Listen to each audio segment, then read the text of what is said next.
At 2 a.m., a late-night smoothie run turns into a nightmare. One sudden grab, one scream, and a worker is nearly ripped straight through a drive-thru window. But here's the part that makes this case even more chilling. This wasn't some mass stranger. He paid with a card that had his name on it. In the next few minutes, we're going to break this down step by step. What happened in the booth, what police learned within minutes, and why investigators later pushed one question harder than any other. What was he planning to do if he actually got her out? This happens at a bikini barista stand in Lakewood, Washington. One of those drive-thru coffee spots where workers are dressed in swimwear. It's late, it's quiet, and she's working in a small booth, meaning there's nowhere to run if something goes wrong. And when the suspect is eventually identified, he claims he was drunk, high, depressed, barely remembers anything. But detectives aren't buying the "I don't remember" defense, because the evidence tells a much clearer story. The clipboard, you won't hand me the clipboard, so I reach out a little far to grab it, and he grabs his arm and tried to pull me out of the window. Tried to pull me out of the window. And I grabbed this, held on and started screaming, and then I ripped my entire up, and I shut the window out and called the cops. Yes, he grabbed me by this arm and Okay. Do you know him? no, he paid with credit card. He was a customer. Okay. Does his card have a name on it or anything? Right here, Ezekiel O'Gara. I don't know if it's a stolen credit card. He was in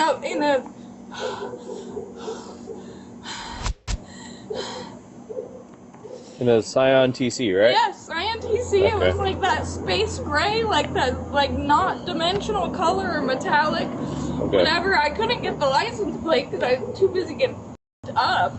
Did you see which way he went? That way, and then I went to call the cops. Okay. Have you ever seen this guy before? No, I've never seen him before. Never, ever. Okay. Ever. First time. Okay, so I know you described him to the dispatcher on the phone, but what did he look like? He was like a barely fucking Hispanic, super fucking white guy with a blue bandana on his head and a blue, like, Dodgers, bright fucking blue Dodgers jersey. I was joking. I was like, what, your favorite color is fucking blue? Like, and, like, patterned fake fucking Louis Vuitton jeans. Like, blue jeans with the fake fucking designer shit all over them.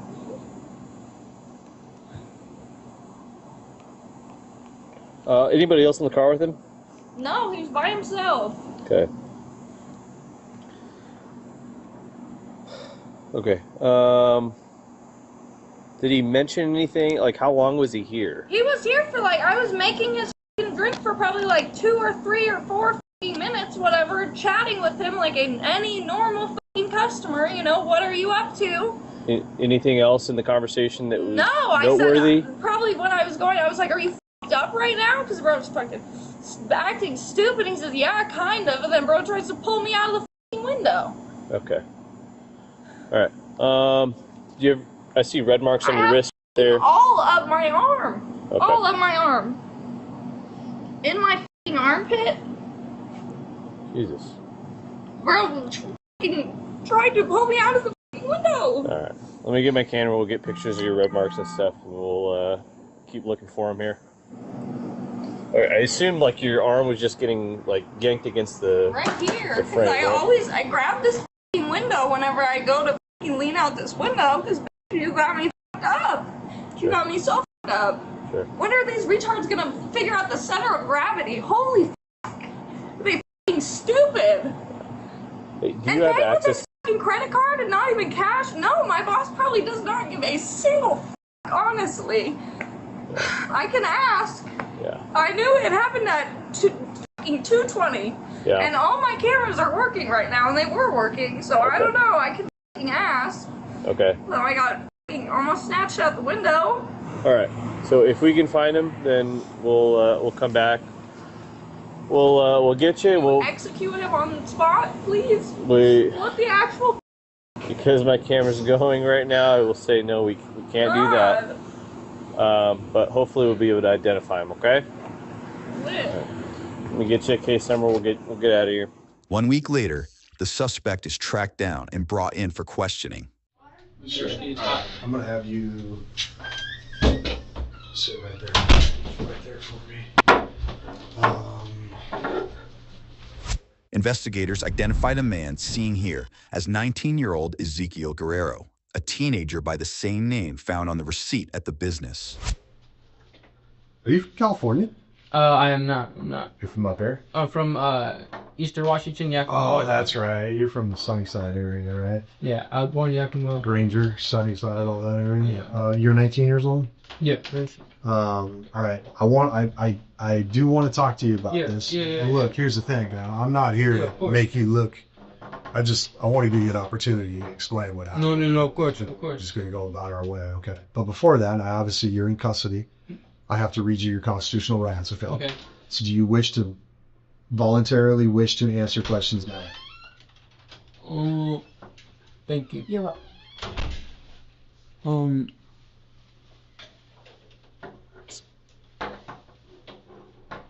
Yeah. What happened? Yeah. Like I'm being completely honest. I was super drunk that night. I was smoky, all of it, and that night I just I don't know. It was a mistake. It was honestly I didn't mean it. Like, that's not me. I promise. Like, it was just genuinely like it was just the moment that I had. I wish that I didn't. You know. Had you ever been there before? Maybe one time before, like a while back. Not like regular or anything like that. Do you remember what you ordered? I always get a strawberry smoothie. I never get anything else. I always get a strawberry smoothie, and I know because the next morning I seen the strawberry smoothie in my car. What made you so angry? The 1,000. So you lost 1,000. I lost 1,000. I was very sad. I was upset. My ex, we were going through things, and I felt alone. I know I was just drinking, and I was smoking, and I had like flashes, and I remember being there. I remember going there, and then I remember like at a moment of time, she had asked me a question, something about like being messed up or something like that. I'd say yeah, and then How'd you lose 1,000? Gambling? No, not gambling. I had 1,000 on me, and I was drunk, and I remember dropping my wallet. I lost my key fob too to my work, and so I had to get that replaced. I lost some receipts in my wallet that night too.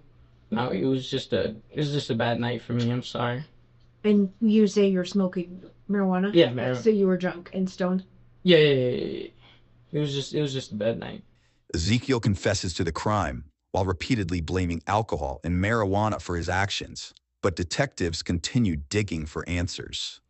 Were you angry at the barista? No. I remember I was I don't even know why I even showed up there, bro. Like, I was drunk, I was upset, and I don't even remember like talking to her at first. Like, I mean, like, it was just a moment. I just flashes. Like, I was drunk, I was smoking, I was fucked up. Like, I'm just like being real. Like, I was like.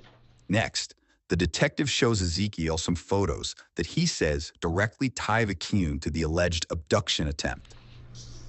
Is that you? Yeah, that's me. And then obviously that's your arm with your same tattoo that you have right now. And that's off your Instagram photograph, right? And that's how we match those up. So this is obviously a picture. It looks like your right hand, but it's in the mirror, so it's reversed. Where were you at? Like, where were you drinking at or hanging out?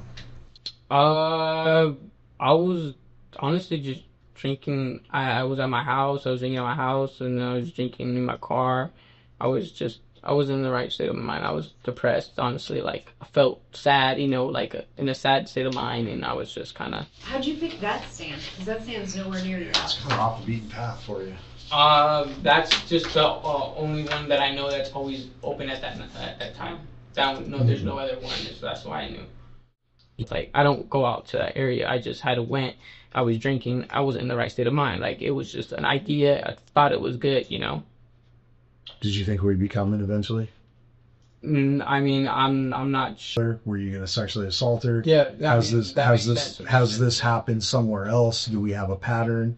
So we had to take it pretty serious. Yeah, no, it makes sense. It makes sense. So that's kind of why we came so hard at you. No, it makes sense. I get it. I understand. I understand what I understand. Like I said, I'm like very sorry. I was fucked up, and I don't remember. It was just flashes, and I regret it, and I'm sorry. And it was just a moment, and I regret it. You know. Sure. But I would caution you, I mean, right now, the way they look at this is an attempted kidnap because it's really not anything else. Yeah. Yeah. So, I don't know how it's going to play out. It's not up to us once you leave this room. I mean, we just submit.